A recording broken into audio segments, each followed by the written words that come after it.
നമസ്കാരം, welcome to super notes. Super നോട്ട്സിന്റെ 5 AM ക്ലബിലേക്ക് ഏവർക്കും സ്വാഗതം. Good morning. എനിക്ക് ഒരുപാട് സന്തോഷമുണ്ട് മക്കളെ. രാവിലെ ഉണർന്ന് നിങ്ങൾ ഈ ക്ലാസ് കേൾക്കാനായി ഡെഡിക്കേറ്റഡ് ആയിട്ടിരുന്നതിന് ഞാൻ ആദ്യം നിങ്ങളെ അഭിനന്ദിക്കുകയാണ്. അതിനേക്കാൾ ഉപരി മക്കളെ, നിങ്ങളുടെ ആത്മവിശ്വാസത്തെ, നിങ്ങളുടെ ഉള്ളിലുണ്ടല്ലോ തീയെ ഞാൻ ഒരുപാട് വിലമതിക്കുകയാണ്. നിങ്ങൾക്ക് റാങ്ക് ലിസ്റ്റുകളിൽ ഇങ്ങനെ തുടരെ എത്താനായിട്ടുള്ള എല്ലാ വഴികളും ഈ 5 AM ക്ലബിലൂടെ കിട്ടട്ടെ. ഇന്നത്തെ ദിവസം ആത്മാർത്ഥമായി കുറെ അധികം കാര്യങ്ങൾ പഠിച്ചു പോവാൻ, വൈകുന്നേരമാവുമ്പോൾ കുറെ ഞാൻ അധ്വാനിച്ചു പഠിച്ചിട്ടുണ്ട് എന്നുള്ള കൃതാർത്ഥതയിൽ കിടന്നുറങ്ങുവാൻ നിങ്ങൾക്ക് ഇന്ന് സാധിക്കട്ടെ. നമുക്ക് ഒരുമിച്ച് പഠിക്കാം. നിങ്ങൾക്ക് പറ്റുന്നതിന്റെ അത്രയും കണ്ടന്റുകൾ എത്തിക്കാനായിട്ട് ഞങ്ങൾ എല്ലാ ദിവസവും രാവിലെ 5 മണിക്ക് ഇവിടെ തന്നെ വരും. ഒപ്പം നിങ്ങൾ ഈ ചാനൽ ഒന്ന് സബ്സ്ക്രൈബ് ചെയ്തോടാ. ആരെങ്കിലും സബ്സ്ക്രൈബ് ചെയ്തിട്ടില്ല എങ്കിൽ അതാ ഇപ്പോൾ തന്നെ ഒന്ന് സബ്സ്ക്രൈബ് ചെയ്തോ. കാരണം ഇതേപോലെയുള്ളതെല്ലാം നിങ്ങൾക്ക് ഓരോ ദിവസവും എന്ത് ചെയ്യും, ഞങ്ങൾ ഇങ്ങനെ തന്നുകൊണ്ടേയിരിക്കും. മക്കളെ, ഇന്ന് ഒരു പോസിറ്റീവ് ചിന്തയോടുകൂടി നമുക്ക് സ്റ്റാർട്ട് ചെയ്യാം. Just one small positive thought in the morning can change your whole day എന്ന് നമ്മുടെ ദലൈലാമ പറഞ്ഞിട്ടുണ്ട്. മക്കളെ, എത്ര അർത്ഥവത്തായ കാര്യമാണ്. രാവിലെ നിങ്ങൾക്ക് കിട്ടുന്ന ഒരു പോസിറ്റീവ് തോട്ട്, മക്കളെ, ആ പോസിറ്റീവ് തോട്ടാണ് 5 AM ക്ലബിലൂടെ കിട്ടുന്നത്. പഠിച്ചു തുടങ്ങാനായിട്ടുള്ള ഏറ്റവും മികച്ചൊരു വഴിയാണ് 5 AM ക്ലബിലൂടെ നിങ്ങൾക്ക് കിട്ടുന്നത്. അപ്പൊ എല്ലാ ദിവസവും ഇത് പ്രയോജനപ്പെടുത്താൻ ശ്രമിക്കുക. മണിക്കൂറുകൾ പഠിച്ച് പോവാനായിട്ട് ശ്രമിക്കുക. നല്ല വിജയങ്ങൾ നിങ്ങൾക്ക് ഉണ്ടാവട്ടെ. നമുക്ക് ഇന്നത്തെ ടോപ്പിക്കിലേക്ക് പോകാം. അതിനു മുമ്പ് സബ്സ്ക്രൈബ് ചെയ്യാൻ ആരുമുണ്ടെങ്കിൽ ഒന്ന് സബ്സ്ക്രൈബ് ചെയ്തോളാം. മക്കളെ, ഇന്ന് ഞാൻ പഠിപ്പിക്കാൻ പോകുന്നത് നാഷണൽ ഇൻകം എന്ന് പറയുന്ന ടോപ്പിക്കിന്റെ ഏറ്റവും സിമ്പിൾ ഫോമാണ്. ഏത് ഇക്വേഷൻ ചോദ്യം ചോദിച്ചാലും മക്കളെ, വെറും 4 ഇക്വേഷൻ പഠിച്ചിട്ട് ആ ചോദ്യം, നാഷണൽ ഇൻകത്തിലെ ആ ചോദ്യം പഠിപ്പിക്കാൻ പോവാം. 4 കാര്യങ്ങൾ, ഗോൾഡൻ റൂൾ എന്നാണ് ഞാൻ വിശേഷിപ്പിക്കുന്നത്. അത് പഠിച്ച് നാഷണൽ ഇൻകം സെറ്റാക്കാൻ പോവാണ്. ഇനി വരാൻ പോകുന്ന ഏത് പരീക്ഷയാണെങ്കിലും, ഡിഗ്രി പ്രിലിംസ് ആയിക്കോട്ടെ, ഏത് പരീക്ഷയാണെങ്കിലും അവിടൊക്കെ ഉപകാരപ്പെടാൻ പോകുന്ന ആ ഗോൾഡൻ റൂൾസ് പഠിക്കാൻ നിങ്ങൾ റെഡിയാണോ? രാവിലെ ഉഷാറായിട്ട് താഴെ ഒന്ന് കമന്റ് ഇട്ടേടാ, ഞാൻ റെഡിയാണ് എന്ന് താഴെ ഒരു കമന്റ് ഇട്ടേടാ. അതിൽ നമുക്ക് സ്റ്റാർട്ട് ചെയ്യാം. മക്കളെ, ചോദ്യം ഞാൻ ജസ്റ്റ് ഒന്ന് പറയാം കേട്ടോ. ഈ ചോദ്യം ഒന്ന് കണ്ടോ, പിന്നെ ഞാനിത് എക്സ്പ്ലെയിൻ ചെയ്തു തരാമേ. താഴെ പറയുന്നവയിൽ ഏതാണ് ദേശീയ വരുമാനം എന്നറിയപ്പെടുന്നത്? അപ്പൊ ചോദ്യം വരുന്നത് എവിടുന്നാണ്? ദേശീയ വരുമാനം എന്ന ടോപ്പിക്കിൽ നിന്നാണ് ചോദ്യം. എന്താണ് അല്ലെങ്കിൽ ഏതാണ് ദേശീയ വരുമാനം എന്നറിയപ്പെടുന്നത്? മൊത്ത ആഭ്യന്തര ഉൽപ്പന്നമാണോ, GDP ആണോ? മൊത്ത ദേശീയ ഉൽപ്പന്നമാണോ, GNP ആണോ? ഘടക മൂല്യത്തിൽ അറ്റ ദേശീയ ഉൽപ്പന്നമാണോ, NNP അറ്റ് ഫാക്ടർ കോസ്റ്റ് ആണോ? അല്ലെങ്കിൽ വ്യക്തിഗത വരുമാനം, പേഴ്സണൽ ഇൻകം ആണോ? കേൾക്കുമ്പോൾ ചില ടേമുകൾ ഒന്നും അങ്ങോട്ട് മനസ്സിലാവത്തില്ല. ഇത് പഠിച്ചു വെച്ചോടാ. ഘടക മൂല്യത്തിൽ അറ്റ ദേശീയ ഉൽപ്പന്നമാണ് അല്ലെങ്കിൽ NNP അറ്റ് ഫാക്ടർ കോസ്റ്റ് ആണ് എന്തെന്ന് പറയുക? ദേശീയ വരുമാനം എന്ന് പറയുക.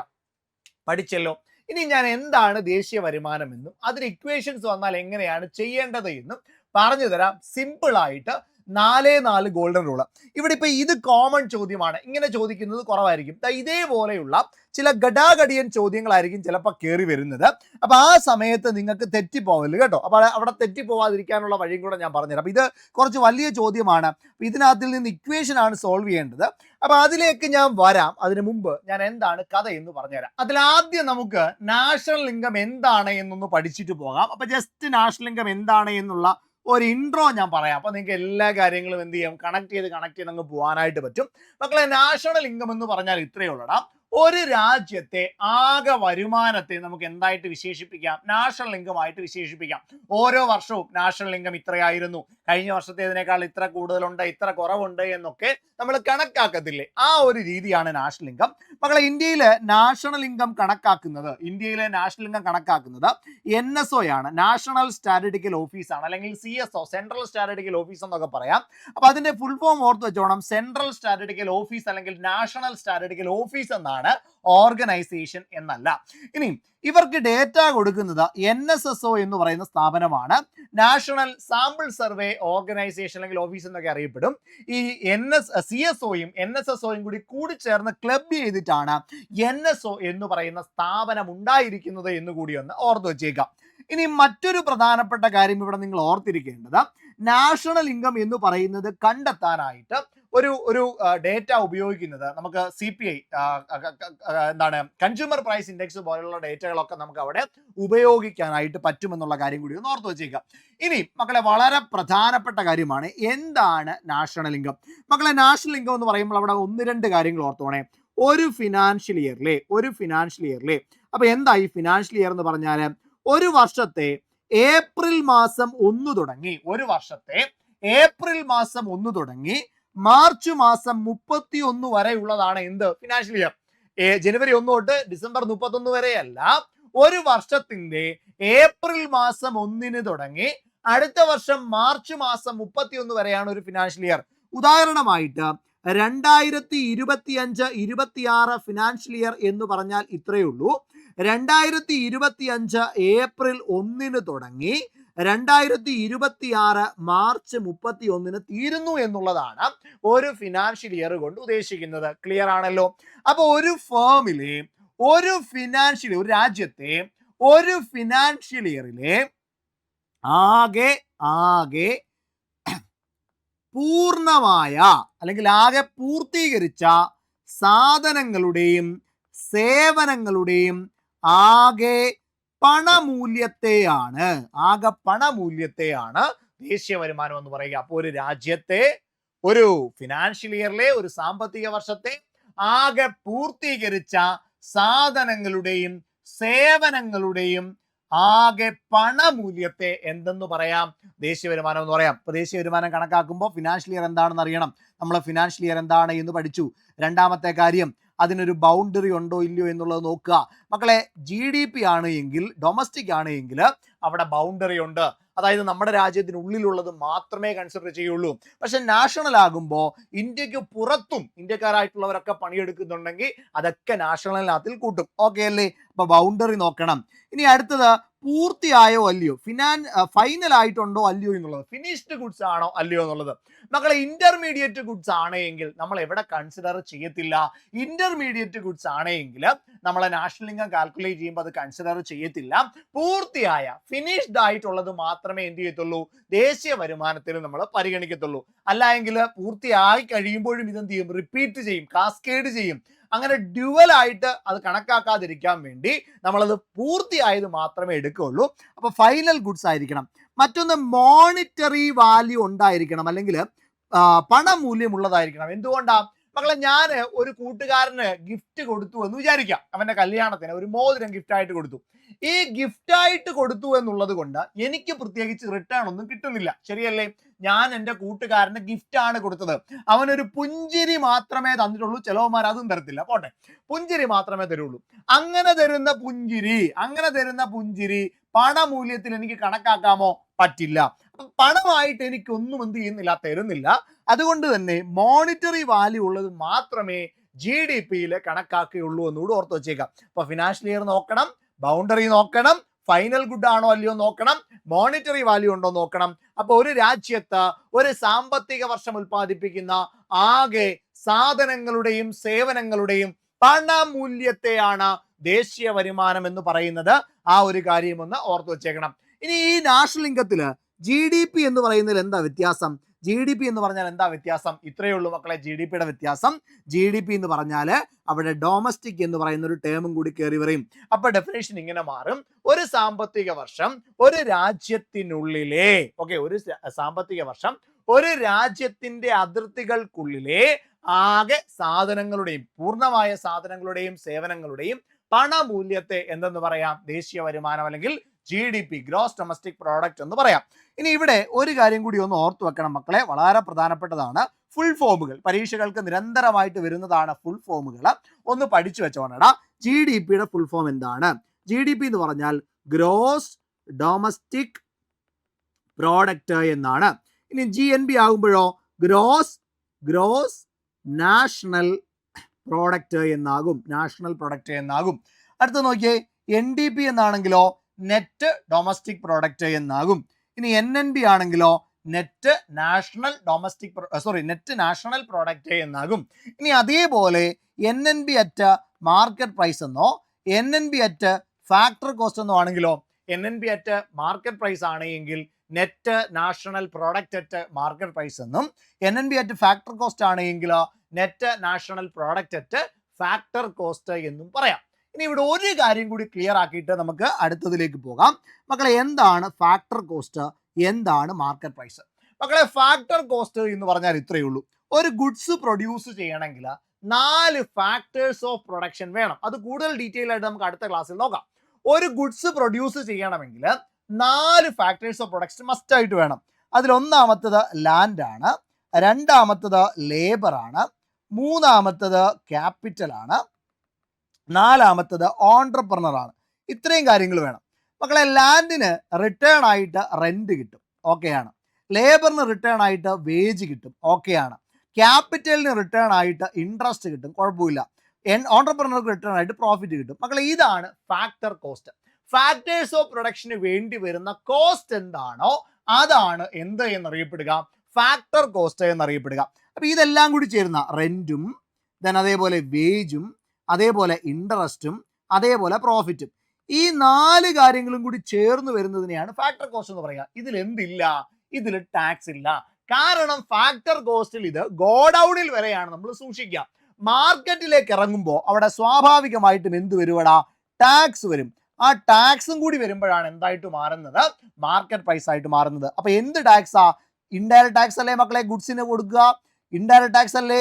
GST എന്ന് പറയുന്നത് എന്താണ്? ഒരു ഇൻഡയറക്ട് ടാക്സ് ആണ്. ആ ഇൻഡയറക്ട് ടാക്സിന്റെ ഏത് ഫോം ആണ്? ആ ഫോമും കൂടി പഠിച്ചു വെച്ചോടാ. അത് നെറ്റ് ഇൻഡയറക്ട് ടാക്സ് ആണ്. നെറ്റ് ഇൻഡയറക്ട് ടാക്സ് എങ്ങനെയാ കാൽക്കുലേറ്റ് ചെയ്യുന്നത് എന്നുള്ളതും നമുക്ക് തൊട്ടടുത്ത് എന്ത് ചെയ്യാനായിട്ട് പറ്റും? പഠിച്ചങ്ങ് മാറ്റാനായിട്ട് പറ്റും. ഇത്രയും കാര്യങ്ങൾ സെറ്റ് അല്ലേ? നാഷണൽ ഇൻകം എന്താണെന്ന് പഠിച്ചു, factor cost, market price, net indirect tax എന്താണെന്ന് പഠിച്ചു, അതേപോലെ തന്നെ നാഷണൽ ഇൻകവും അതുമായി ബന്ധപ്പെട്ട് വരുന്ന ടേമുകളും ഒക്കെ നമ്മൾ സെറ്റാക്കി. ഇനി നമ്മൾ നേരെ നമ്മുടെ ഗോൾഡൻ റൂളിലേക്കും ബാക്കിയൊക്കെ അങ്ങ് പോവാണ് കേട്ടോ. ഓക്കെ, ശരി. അപ്പൊ നമുക്ക് നേരെ ഗ്രോസ് ഡൊമസ്റ്റിക് പ്രോഡക്റ്റിലേക്ക് പോവാം. നാഷണൽ ഇൻകം കാണണമെങ്കിൽ, GDP കാണണമെങ്കിലൊക്കെ 3 പ്രധാനപ്പെട്ട വഴികളാണുള്ളത്. 3 പ്രധാനപ്പെട്ട വഴികളുണ്ട്. ഒന്നാമത്തത് എക്സ്പെൻഡിച്ചർ മെത്തേഡ്, രണ്ടാമത്തത് ഇൻകം മെത്തേഡ്, മൂന്നാമത്തത് പ്രൊഡക്ഷൻ മെത്തേഡ്, ചിലവ് രീതി, അതേപോലെ തന്നെ വരുമാന രീതി, മൂന്നാമത്തേത് പ്രോഡക്റ്റ് അല്ലെ, പ്രോഡക്റ്റ് മെത്തേഡ് എന്നിങ്ങനെ 3 മെത്തേഡുകളുണ്ട്. ഇതിൽ എക്സ്പെൻഡിച്ചർ മെത്തേഡ് ആണെങ്കിൽ നമ്മുടെ ചിലവുകളെല്ലാം കൂടി വരും. കൺസപ്ഷൻ ചിലവ്, ഇൻവെസ്റ്റ്മെന്റ് ചിലവ്, ഗവൺമെന്റിന്റെ എക്സ്പെൻഡിച്ചർ, നെറ്റ് എക്സ്പോർട്സ്, ഇതെല്ലാം കൂടി വരുന്ന ചിലവുകളുടെ എല്ലാം തുകയായിട്ട് നമുക്ക് നാഷണൽ ഇൻകത്തെ കാണാം. 2 ഇൻകം മെത്തേഡിൽ വേജസ്, അതായത് നമുക്ക് കിട്ടുന്ന വരുമാനമല്ലേ, നമുക്ക് വരുമാനം വേജസ് ആയിട്ട് വരാം, റെന്റ് ആയിട്ട് വരാം, ഫേമിന്റെ പ്രോഫിറ്റ് ആയിട്ട് വരാം, അതേപോലെ തന്നെ ചിലപ്പോൾ ഇൻട്രസ്റ്റ് ആയിട്ട് വരാം. ഇങ്ങനെ പല മെത്തേഡുകളിൽ ഇൻകം വരാം. അപ്പൊ ഇൻകം മെത്തേഡ് വരും. മൂന്നാമത്തേത് പ്രൊഡക്ഷൻ മെത്തേഡാണ്. മുഴുവൻ ഗുഡ്സും എത്രത്തോളം ഗുഡ്സ് പ്രൊഡ്യൂസ് ചെയ്ത് ഇറങ്ങിയിട്ടുണ്ട് അതിൽ നിന്ന് ഇന്റർമീഡിയറ്റ് കോസ്റ്റ് എന്തെങ്കിലും ഉണ്ടെങ്കിൽ അത് കുറച്ചിട്ടുള്ള എമൗണ്ട് വരുന്നതാണ് പ്രൊഡക്ഷൻ മെത്തേഡ്. 3 മെത്തേഡ് ഉണ്ടെന്ന് മാത്രം ഓർത്താൽ മതി. Expenditure method, income method, production method. ഞാനൊന്ന് ബേസ് സെറ്റാക്കാൻ വേണ്ടി പറഞ്ഞു എന്നേ ഉള്ളൂ. ഇനി ഞാൻ 4 പ്രധാനപ്പെട്ട ഗോൾഡൻ റൂളുകൾ അങ്ങോട്ട് പറഞ്ഞുതരാൻ പോവാം. 4 പ്രധാനപ്പെട്ട കിക്കിഡിലൻ ഗോൾഡൻ റൂൾ പറഞ്ഞുതരാൻ പോവാം. ഈ ഗോൾഡൻ റൂൾ പഠിച്ചിട്ട് നേരെ ഇക്വേഷനിലേക്ക് പോയാൽ സുന്ദരമായിട്ട് നിങ്ങൾക്ക് ആ ചോദ്യം ചെയ്യാൻ പറ്റും. ഒരു സംശയവും വേണ്ട. മക്കളെ, ശ്രദ്ധിച്ച് കേട്ടോണ്ടാ. ഒരു പേപ്പറും പേനയും എടുത്ത് എഴുതിക്കോണേ മക്കളെ. 4 പ്രധാനപ്പെട്ട ഗോൾഡൻ റൂളുകളാണ് ഞാൻ എഴുതാൻ പോകുന്നത്. 4 എഴുതി വെച്ചോ. ഇത് മാത്രം മതി. നാഷണൽ ഇൻകം സെറ്റാണ്. വേറെ ഒന്നും ഞാൻ പറയുന്നില്ല. ഞാൻ ഈ 4 കാര്യങ്ങൾ മാത്രമാണ് ഇന്ന് പറയാൻ പോകുന്നത്. ശ്രദ്ധിച്ച് കേട്ടോണേ മക്കളെ. ഒന്നാമത്തെ ഗോൾഡൻ റൂൾ ഇഷ്ടപ്പെട്ട് കഴിഞ്ഞാൽ താഴെ കമന്റ് ചെയ്തോണേ. ഒന്നാമത്തെ ഗോൾഡൻ റൂൾ പഠിച്ചോടാ. ഗ്രോസ് എന്ന് പറയുന്ന ടേം എടുക്കുക. ഗ്രോസിൽ നിന്ന് ഡിപ്രീസിയേഷൻ കുറച്ചാൽ നെറ്റ് കിട്ടും. എഴുതി വെച്ചോ. വേറെ ഒന്നും നിങ്ങൾ നോക്കണ്ട. ഇത് മാത്രം ഒന്ന് എഴുതി വെച്ചാൽ മതി. ഞാൻ പറഞ്ഞുതരാം എങ്ങനെ ചെയ്യണമെന്ന് കേട്ടോ. ഗ്രോസിൽ നിന്ന് ഡിപ്രീസിയേഷൻ കുറച്ചാൽ നെറ്റ് കിട്ടും. ഗ്രോസ് എന്ന് പറഞ്ഞാൽ മൊത്തം, അതിൽ നിന്ന് ഡിപ്രീസിയേഷൻ അല്ലെങ്കിൽ മൂല്യ തകർച്ച കുറച്ചാൽ നെറ്റ് അല്ലെങ്കിൽ അറ്റ എന്ന് പറയുന്ന ടേം കിട്ടും. എഴുതിയല്ലോ. വേറെ ഒന്നും വേണ്ട, എന്നെ വിശ്വസിക്കുക. ഞാൻ പറഞ്ഞുതരാം. അടുത്ത നോക്കിയേ മക്കളെ. അടുത്ത നോക്കിയേ. ഡൊമസ്റ്റിക് എടുക്കുക. Domestic plus NFIA is equal to national കിട്ടാൻ ഡൊമസ്റ്റിക്കിന്റെ കൂടെ NFIA കൂട്ടിയാൽ മതി. എന്താ NFIA? Net factor income from abroad. നമ്മുടെ രാജ്യത്ത് നിന്ന് കുറെ സാധനങ്ങൾ എക്സ്പോർട്ടും ചെയ്യും, പുറത്തെ രാജ്യത്തു നിന്ന് ഇങ്ങോട്ട് കുറെ സാധനങ്ങൾ ഇമ്പോർട്ടും ചെയ്യും. ഈ എക്സ്പോർട്ടും ഇമ്പോർട്ടും തമ്മിലുള്ള ഒരു ബാലൻസ് ആണ് NFIA അല്ലെങ്കിൽ net factor income from abroad. ഡൊമസ്റ്റിക്കിന്റെ കൂടെ എന്ന് പറഞ്ഞാൽ നമ്മുടെ രാജ്യത്തിന് ഉള്ളിലുള്ള പ്രൊഡക്ഷന്റെ കൂടെ പുറത്തു നിന്നുള്ളതും കൂടെ ആഡായാൽ എന്ത് കിട്ടുമെടാ? നാഷണൽ കിട്ടും. രണ്ടെണ്ണം മനസ്സിലായില്ലേ? മൂന്നാമത്തത് എഴുതി വെച്ചോ മക്കളെ. നെറ്റ് ഇൻഡയറക്റ്റ് ടാക്സ് കിട്ടാൻ ഇൻഡയറക്റ്റ് ടാക്സിന്റെ കൂടെ സബ്സിഡി ഇൻഡയറക്റ്റ് ടാക്സിൽ നിന്ന് എന്ത് കുറച്ചാൽ മതിയടാ? സബ്സിഡി കുറച്ചാൽ മതി. ഇൻഡയറക്റ്റ് ടാക്സിൽ നിന്ന് സബ്സിഡി കുറച്ചാൽ മതി. അപ്പൊ ഇൻഡയറക്റ്റ് ടാക്സിൽ നിന്ന് സബ്സിഡി കുറച്ചാൽ നെറ്റ് ഇൻഡയറക്റ്റ് ടാക്സ് കിട്ടും. നമുക്ക് വേണ്ടത് നെറ്റ് ഇൻഡയറക്റ്റ് ടാക്സ് ആണ്. അതുകൊണ്ടാണ് നെറ്റ് ഇൻഡയറക്റ്റ് ടാക്സ് കിട്ടാൻ ഇൻഡയറക്റ്റ് ടാക്സിൽ നിന്ന് സബ്സിഡി കുറയ്ക്കാൻ പറഞ്ഞത്. ഇനി മാർക്കറ്റ് പ്രൈസ് ആണ് കിട്ടേണ്ടത് എങ്കിൽ ഫാക്ടർ കോസ്റ്റിനോടൊപ്പം നെറ്റ് ഇൻഡയറക്റ്റ് ടാക്സ് ആഡ് ചെയ്താൽ മതി. മാർക്കറ്റ് പ്രൈസ് ആണ് കിട്ടേണ്ടതെങ്കിൽ ഫാക്ടർ കോസ്റ്റിനോടൊപ്പം നെറ്റ് ഇൻഡയറക്റ്റ് ടാക്സ് ആഡ് ചെയ്താൽ മതി. അപ്പൊ ഗോൾഡൻ റൂളുകൾ ഒന്ന് പറഞ്ഞേടാം. രാവിലെ എന്നോടൊപ്പം പറഞ്ഞേ, എന്റെ കൂട്ടത്തിൽ താഴെ ഒന്ന് ടൈപ്പ് ചെയ്തിട്ടേ. Gross minus depreciation is equal to net ആണ്. ഡൊമസ്റ്റിക് പ്ലസ് NFIA നാഷണൽ ആണ്. Indirect tax minus subsidy net indirect tax ആണ്. Factor cost plus net indirect tax ആണ് എങ്കിൽ അത് മാർക്കറ്റ് പ്രൈസ് ആണ്. അതായത് ഫാക്ടർ കോസ്റ്റ് എന്ന് പറഞ്ഞാൽ പ്രൊഡക്ഷന് വേണ്ടി വന്ന ചെലവ് മാത്രമേ ഉള്ളൂ. അതിനോടൊപ്പം നെറ്റ് ഇൻഡയറക്റ്റ് ടാക്സും കൂടെ കൂട്ടിയാൽ എന്ത് കിട്ടും? മാർക്കറ്റ് പ്രൈസ് കിട്ടും. മാർക്കറ്റ് പ്രൈസിനകത്ത് എന്തും കൂടെ വരുന്നുണ്ട്? ടാക്സ് വരുന്നുണ്ട്. ഈ ടാക്സ് കിട്ടേണ്ടത് നെറ്റ് ഇൻഡയറക്റ്റ് ടാക്സ് അല്ലേ? അപ്പൊ ഇൻഡയറക്റ്റ് ടാക്സിൽ നിന്ന് സബ്സിഡി കുറച്ചാലല്ല നെറ്റ് ഇൻഡയറക്റ്റ് ടാക്സ് കിട്ടുള്ളൂ. ക്ലിയർ അല്ലേ? ഇങ്ങനെ ചെയ്ത് നമുക്ക് അവസാനം കിട്ടുന്ന ഫോമാണ് NNB അറ്റ് ഫാക്ടർ കോസ്റ്റ്. ഈ NNB അറ്റ് ഫാക്ടർ കോസ്റ്റിനെയാണ് നാഷണൽ ഇൻകം എന്ന് പറയുന്നത്. നാഷണൽ ഇൻകത്തിന്റെ മറ്റൊരു പേരെന്താ? NNB അറ്റ് ഫാക്ടർ കോസ്റ്റ് അല്ലെങ്കിൽ net national product at factor cost ആണ്. ക്ലിയർ അല്ലേ? 4 ഗോൾഡൻ റൂൾ പഠിച്ചില്ലേ? ഇനി ഇത് അപ്ലൈ ചെയ്യേണ്ടത് എങ്ങനെയാണെന്ന് പറഞ്ഞുതരാം. അങ്ങനെയാണെങ്കിൽ നിങ്ങൾക്ക് വേഗം ഈ സാധനം പെട്ടെന്ന് അങ്ങ് മനസ്സിലാവും. ഞാനൊരു ഉദാഹരണം പറഞ്ഞുതരാം, ശ്രദ്ധിച്ച് കേട്ടോണേ മക്കളെ. ചോദ്യം ഇതാണ്. NNB ഫാക്ടർ കോസ്റ്റ് കാണാനാണ് ചോദ്യം. നമുക്ക് തന്നിട്ടുള്ളത് GDP, മാർക്കറ്റ് പ്രൈസ്, പിന്നെ ഡിപ്രീസിയേഷൻ, പിന്നെ നെറ്റ് ഇൻഡയറക്റ്റ് ടാക്സ്, പിന്നെ സബ്സിഡി, പിന്നെ NFIA. ഓക്കെ, ഇതാണ് നമുക്ക് തന്നിട്ടുള്ളത്. ഇത് വെച്ച് നമുക്ക് NNB ഫാക്ടർ കോസ്റ്റ് കിട്ടണം. ഓരോന്നായിട്ട് എടുത്ത് അപ്ലൈ ചെയ്യാം മക്കളെ. നമുക്ക് കിട്ടേണ്ടത് NNB ഫാക്ടർ കോസ്റ്റ്. നമുക്ക് തന്നിട്ടുള്ളത് GDP, മാർക്കറ്റ് പ്രൈസ്. ഇങ്ങനെ അങ്ങോട്ട് എഴുതണം ചോദ്യം കിട്ടുമ്പോൾ. എന്നിട്ട് ഓരോന്നും ഇക്വേറ്റ് ചെയ്യും. നമുക്ക് തന്നിട്ടുള്ളത് G എന്ന് പറഞ്ഞാൽ ഗ്രോസ്. നമുക്ക് കിട്ടേണ്ടത് നെറ്റ്. ഗ്രോസിൽ നിന്ന് നെറ്റ് കിട്ടാൻ എന്ത് ചെയ്യണം? ഒന്നാമത്തെ ഗോൾഡൻ റൂള്, ഡിപ്രീസിയേഷൻ കുറയ്ക്കണം. ക്ലിയർ അല്ലേ? സിമ്പിൾ അല്ലേ? അടുത്ത നോക്കിയേ, ഡൊമസ്റ്റിക്കുമുണ്ട് നാഷണലുമുണ്ട്. കിട്ടേണ്ടത് നാഷണൽ, തന്നിരിക്കുന്നത് ഡൊമസ്റ്റിക്കിന്റെ കൂടെ NFIA കൂട്ടിയാലല്ല നാഷണൽ കിട്ടൂ. കിട്ടേണ്ടത് നാഷണൽ അല്ലേ? NFIA കൂട്ടി വെച്ചു. ക്ലിയർ. രണ്ടാമത്തെ ഗോൾഡൻ റൂള്. മൂന്നാമത്തെ അടുത്ത നോക്കിയടാ. നമുക്ക് തന്നിട്ടുള്ളത് ഫാക്ടർ കോസ്റ്റ് ആണ്, അല്ല കണ്ടുപിടിക്കേണ്ടത് ഫാക്ടർ കോസ്റ്റ് ആണ്. തന്നിട്ടുള്ളത് മാർക്കറ്റ് പ്രൈസാ. മാർക്കറ്റ് പ്രൈസിൽ നിന്ന് ഫാക്ടർ കോസ്റ്റ് കിട്ടാൻ നെറ്റ് ഇൻഡയറക്റ്റ് ടാക്സ് കൂട്ടണ്ടേ? അപ്പൊ നെറ്റ് ഇൻഡയറക്റ്റ് ടാക്സ് കൂട്ടണം. പക്ഷെ ഇവിടെ നെറ്റ് ഇൻഡയറക്റ്റ് ടാക്സ് ഡയറക്റ്റ് തന്നിട്ടുണ്ടോ? ഇല്ല. ഇൻഡയറക്റ്റ് ടാക്സും സബ്സിഡിയും അല്ലേ? അപ്പൊ നെറ്റ് ഇൻഡയറക്റ്റ് ടാക്സ് കിട്ടാൻ ഇൻഡയറക്റ്റ് ടാക്സ് മൈനസ് സബ്സിഡി. കിട്ടിയ സിമ്പിൾ അല്ലേ? എന്താ പ്രയാസം? ഒന്ന് നോക്കിയാൽ 4 ഗോൾഡൻ റൂൾ അറിയാമെങ്കിൽ സുന്ദരമായി ചെയ്യാവുന്ന ചോദ്യം. രാവിലെ ഒരു അടിപൊളി പ്രയാസമുള്ള ടോപ്പിക്ക് പുഷ്പം പറിക്കും പോലെ പഠിച്ചില്ലേടാ? സന്തോഷമായോ നിങ്ങൾക്ക്? രാവിലെ എണ്ണീറ്റ് ക്ലാസ് കേട്ടത് കൊണ്ട് ഒരു ഉപകാരം ഉണ്ടായി എന്ന് നിങ്ങൾക്ക് സന്തോഷമായില്ലേടാ? താഴെ ആ സന്തോഷം കമന്റുകളായിട്ട് എനിക്ക് കാണണം. അപ്പൊ കമന്റ് ആയിട്ട് ഇട്ടോണേ. അപ്പൊ ഇനി നമുക്ക് നേരെ ചോദ്യത്തിലോട്ട് വരാം. ഇതായിരുന്നു ചോദ്യം. ഫാക്ടർ ചെലവിൽ GDP എന്നിവ എന്തിനു തുല്യമാണ്? ഈ താഴത്തെ 2 എണ്ണം അങ്ങ് പോട്ട് കേട്ടോ. ആ 2 എണ്ണവും വേണ്ട. ആ 2 എണ്ണത്തിൽ എന്തോ ഒരു പ്രശ്നമുണ്ട്. അതല്ല നമ്മുടെ ഉത്തരം. AO BO ആണ് ഉത്തരം. അത് മാത്രം എടുത്താൽ മതിയേ മക്കളെ. നോക്കിയടാ, നമ്മളോട് ചോദ്യം എന്താണ്? GDP ഫാക്ടർ കോസ്റ്റ് ആണ് കണ്ടുപിടിക്കേണ്ടത്. നിങ്ങൾ ചെയ്യണേ. നിങ്ങൾ ചെയ്ത് ഉത്തരം പറയണമേ. ഞാൻ പറയുന്നതിന് മുമ്പേ നിങ്ങൾ പറഞ്ഞോണേ. ചോദ്യം എന്താ? GDP ഫാക്ടർ കോസ്റ്റ് അല്ലേ? ഇതാണ് കണ്ടുപിടിക്കേണ്ടത്. ചോദ്യത്തിൽ ആദ്യം തന്നിരിക്കുന്നത് എടുത്തെഴുതിക്കേ.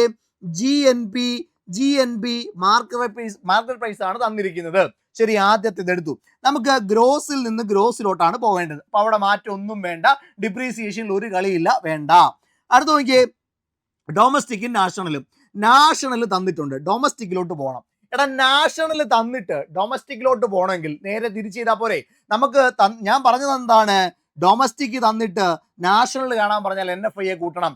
അപ്പൊ നാഷണൽ തന്ന് ഡൊമസ്റ്റിക് കാണാൻ പറഞ്ഞ NFI കുറച്ചാ പോരെ, മതി മക്കളെ. ഇവിടെ NFI കുറയ്ക്കണം, NFI കുറയ്ക്കണം. എന്തോ ചെയ്ത് വെച്ചേക്കുന്നത്, മൈനസ് എന്താണ്, മൈനസ് മൈനസ് മൈനസ് വിദേശത്തു നിന്നുള്ള ഒറ്റക്കടക്ക വരുമാനം. ശരിയാണ്, ശരിയാണ്, ഒരു സംശയവും ഇല്ല. അപ്പോൾ ഇത് ശരിയായി, ഇത് ശരിയായി. ഇനി അടുത്ത് നോക്കിയടാ, ഇവിടെ ഫാക്ടർ കോസ്റ്റ് ആണ് വേണ്ടത്. ഇവിടെ മാർക്കറ്റ് പ്രൈസ് ആണ് തന്നിരിക്കുന്നത്. മാർക്കറ്റ് പ്രൈസിൽ നിന്ന് ഫാക്ടർ കോസ്റ്റിലേക്ക് എത്തണമെങ്കിൽ എന്ത് കുറയ്ക്കണം, നെറ്റ് ഇൻഡയറക്റ്റ് ടാക്സ് കുറയ്ക്കണ്ടേ. അപ്പൊ നമ്മളിവിടെ നെറ്റ് ഇൻഡയറക്റ്റ് ടാക്സ് കുറയ്ക്കണമെന്ന് എഴുതി വെച്ചു.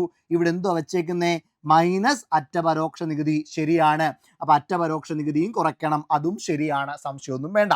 അപ്പൊ ഇത്ര ആയപ്പോൾ തന്നെ ഉത്തരവായി. പക്ഷെ ഇവിടെ ഒരു സാധനം കൂടെ ഉണ്ട്, മൈനസ് ഡിപ്രീസിയേഷൻ. മക്കളെ ഇവിടെ ഡിപ്രീസിയേഷൻ വേണോടാ, വേണോ? വേണ്ട. കാരണം എന്താ, രണ്ടിടത്തും ഗ്രോസ് തന്നെയല്ലേ.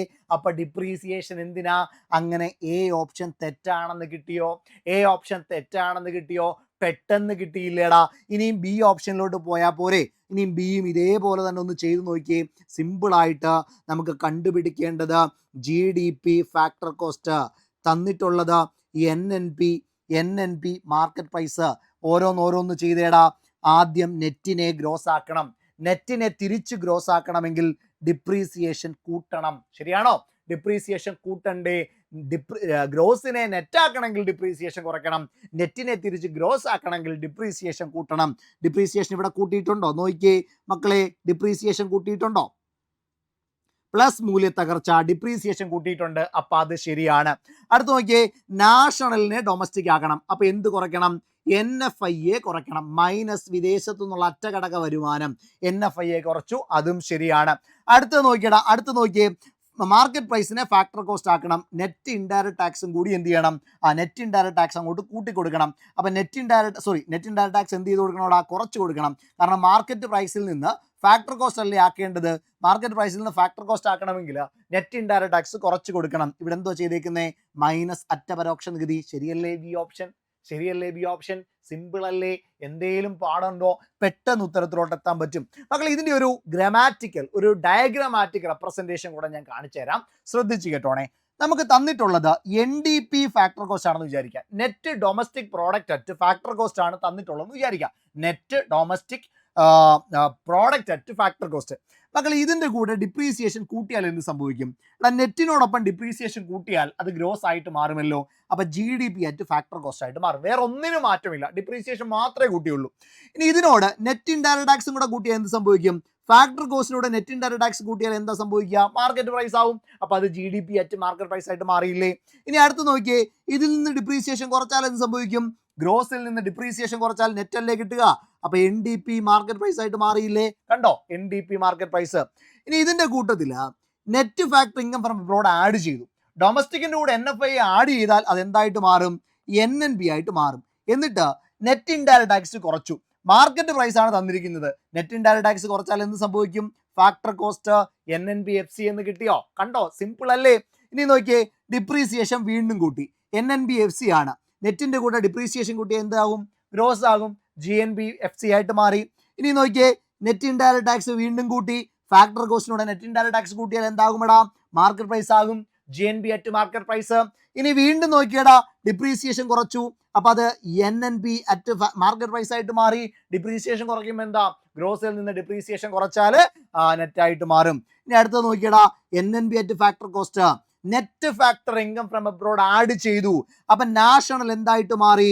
ഡൊമസ്റ്റിക് ആയിട്ട് മാറി. ഇനി നോക്കിയേ, നെറ്റ് ഇൻഡയറക്റ്റ് ടാക്സ് കുറച്ചു. മാർക്കറ്റ് പ്രൈസ് എന്തായിട്ട് മാറി? Factor cost. NDP at factor cost ആയിട്ട് അങ്ങ് മാറി. സിമ്പിൾ അല്ലേടാ? സിമ്പിൾ അല്ലേ? പക്കയല്ലേ മക്കളെ? അങ്ങനെയാണെങ്കിൽ ഞാൻ പറയുന്നതിന് നിങ്ങൾ താഴെ കമന്റ് ചെയ്യണേടാ.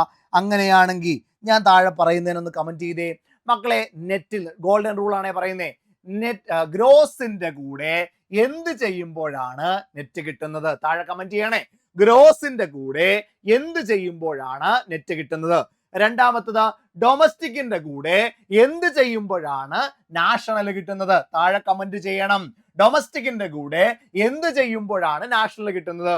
3 നെറ്റ് ഇൻഡയറക്ട് ടാക്സിന്റെ കൂടെ എന്തു ചെയ്യുമ്പോഴാണ് ഇൻഡയറക്ട് ടാക്സ് കിട്ടുന്നത്? നെറ്റ് ഇൻഡയറക്ട് ടാക്സിൽ നിന്ന് എന്തു ചെയ്യുമ്പോഴാണ് ഇൻഡയറക്ട് ടാക്സ് കിട്ടുന്നത്? 4മത്തത് മാർക്കറ്റ് പ്രൈസിന്റെ കൂടെ എന്ത് ചെയ്യുമ്പോഴാണ് ഫാക്ടർ കോസ്റ്റ് കിട്ടുക? മാർക്കറ്റ് പ്രൈസിന്റെ കൂടെ എന്തു ചെയ്യുമ്പോഴാണ് ഫാക്ടർ കോസ്റ്റ് കിട്ടുക? സിമ്പിൾ പെട്ടെന്ന് കിട്ടിയോ? അങ്ങനെയാണെങ്കിൽ ഒരു ചോദ്യം ചെയ്തേ മക്കളെ. ഇതിന്റെ ഉത്തരം നിങ്ങൾ താഴെ കമന്റ് ചെയ്യണേ. NNB അറ്റ് ഫാക്ടർ കോസ്റ്റ് ആണ് ചോദ്യം. NNB അറ്റ് ഫാക്ടർ കോസ്റ്റ് ആണ് ചോദ്യം. അത് എന്തിനോട് തുല്യമാണ്? GNB at market price minus depreciation ആണോ, അതോ GNB at factor cost minus depreciation ആണോ, അല്ലെങ്കിൽ GDP at market price plus NFI ആണോ, അല്ലെങ്കിൽ GDP at factor cost plus NFI ആണോ? ഏതാണ് എന്ന് മക്കളെ നിങ്ങൾ താഴെ കമന്റ് ചെയ്തോ. ഇന്നത്തെ ദിവസം മുഴുവനും ഇതേപോലെ ഉഷാറായിട്ട് പഠിക്കാൻ പറ്റട്ടെ. കുറേ സമയം പഠിക്കണം. കാരണം നമ്മുടെ ജീവിതത്തിൽ പഠിക്കാനായിട്ട് കിട്ടുന്ന ഏറ്റവും മികച്ച സമയമാണ് നിങ്ങളിപ്പോൾ തിരഞ്ഞെടുത്തിരിക്കുന്ന ഈ സമയം. നിങ്ങൾ ഓരോരുത്തരും ആയിരിക്കുന്ന ഡിഫറെൻ്റ് ആയിട്ടുള്ള ജീവിത സാഹചര്യങ്ങളിലായിരിക്കും. അതൊന്നും മാറ്റർ അല്ല മക്കളെ. കോമൺ ആയിട്ട് ഒരൊറ്റ വികാരത്തിൽ, ഒരു ജോലി എന്ന ഒരൊറ്റ വികാരത്തിൽ പഠിച്ചു പോകാൻ റെഡിയാണ് എങ്കിൽ നമുക്ക് നേടാടാ. ധൈര്യമായിട്ട് പഠിച്ചോ. സൂപ്പർ നോട്ട്സ് നിങ്ങളുടെ കൂടെയുണ്ട്. അപ്പം ഞാൻ പറഞ്ഞ കാര്യങ്ങളൊക്കെ നിങ്ങൾ ചെയ്യാൻ മറക്കണ്ട. വർക്കുകളൊക്കെ കംപ്ലീറ്റ് ചെയ്ത് താഴെ കമന്റിൽ ഇട്ടോണം. പരമാവധി ആളുകളിലേക്ക് വീഡിയോ എത്തിക്കണം. ചാനൽ സബ്സ്ക്രൈബ് ചെയ്യാനായിട്ട് പറയണം. ഇതിന്റെ 10 ചോദ്യങ്ങൾ, ഈ ഒരു പഠിപ്പിച്ച ഭാഗവുമായി ബന്ധപ്പെട്ട് വരുന്ന 10 ചോദ്യങ്ങൾ ടെലഗ്രാമിൽ പോളായിട്ട് ഇടുന്നുണ്ട്. അപ്പൊ നേരെ സൂപ്പർ നോട്ട്സിന്റെ ടെലഗ്രാമിലേക്ക് പോക്കോ. അപ്പൊ അതിന് വേണ്ടിയിട്ട് നമ്മുടെ സൂപ്പർ നോട്ട്സിന്റെ ടെലഗ്രാം ചാനലിൽ സൂപ്പർ നോട്ട്സ് എന്ന് ടൈപ്പ് ചെയ്ത് കൊടുത്താൽ മതി. അവിടെ കാണും. അവിടെ 10 പോൾ കോസ്റ്റോടെ വന്നിട്ടുണ്ടാകും. അപ്പൊ അതും കൂടെ പോയി ചെയ്തിട്ട് അടുത്ത പണിക്ക് പോയാൽ മതി. സബ്സ്ക്രൈബ് ചെയ്യാൻ മറക്കണ്ട. ധൈര്യമായിട്ട് കൂടെ കൂടിക്കോടാ. സൂപ്പർ നോട്ട്സ് കൂടെയുണ്ട്. നമുക്ക് നാളെ കാണാം. Thank you so much.